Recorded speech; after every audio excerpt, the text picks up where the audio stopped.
My name is George, and I've worked as a janitor at San Gabriel High School for over 15 years. I've seen many things in those hallways: fights, pranks, even some strange mischief. But nothing I had experienced prepared me for what happened during my last shift. It was a Friday night like any other. I had finished cleaning the classrooms and the halls were empty, except for the sound of the wind slipping through the windows. I had one last task before I could leave: cleaning the basement. I didn't like that place. It was full of old boxes, forgotten objects, and worst of all, a heavy air that made you feel watched. But it was part of the job, so I went down the stairs with my flashlight in hand and a sigh of resignation.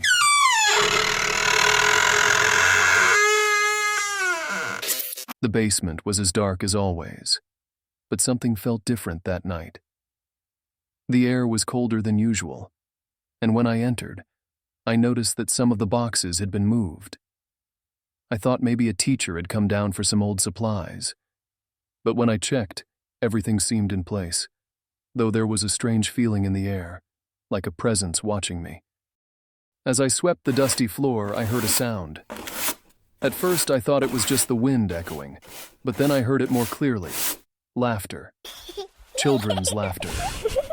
I froze, my heart pounding in my chest. Children? At this hour, there shouldn't be anyone in the school.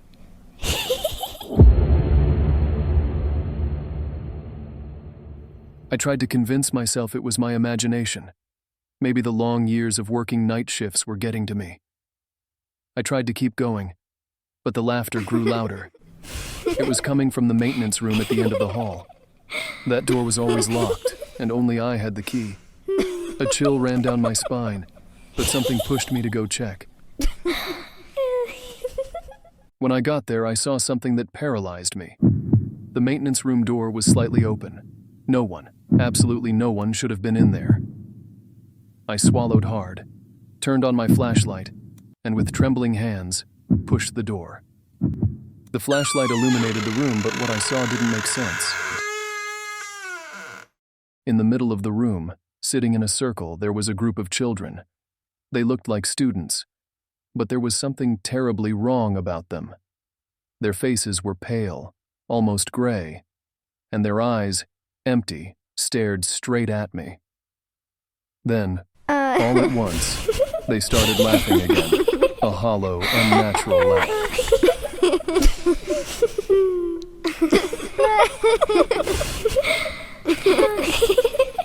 Panic took over me. I stumbled backward, hitting the door, but something kept me from moving. From among the children, one figure slowly stood up. It was a girl, with a long braid and an old uniform that hadn't been used in the school for decades.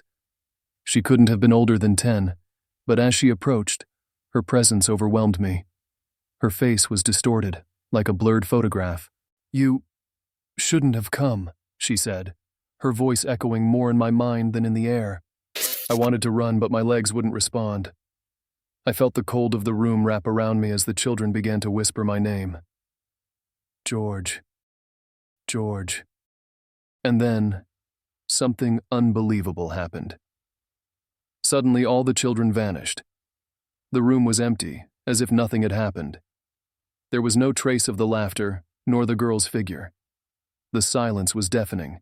I ran for the door, feeling my heart pounding. But before I could leave, my eyes caught a glimpse of an old photograph on the wall. It was a black and white photo, taken decades ago, showing a group of students in front of the school. There, among them, was the girl. The same one I had just seen. Her face, smiling, but with those same empty eyes that had stared at me in the room. I'm here. I didn't stay to investigate further. I ran out of the basement, locked everything up as fast as I could, and never went back down. The next day, I resigned. The school accepted my resignation without asking many questions. But before I left, an older teacher stopped me at the entrance. He asked if I had seen anything strange in the basement.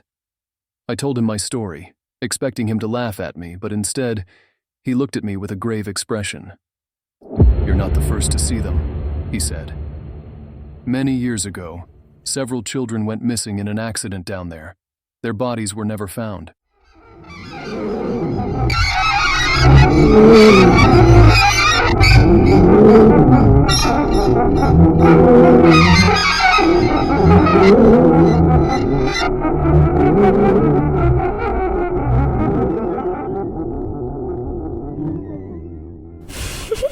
I left that day and never looked back.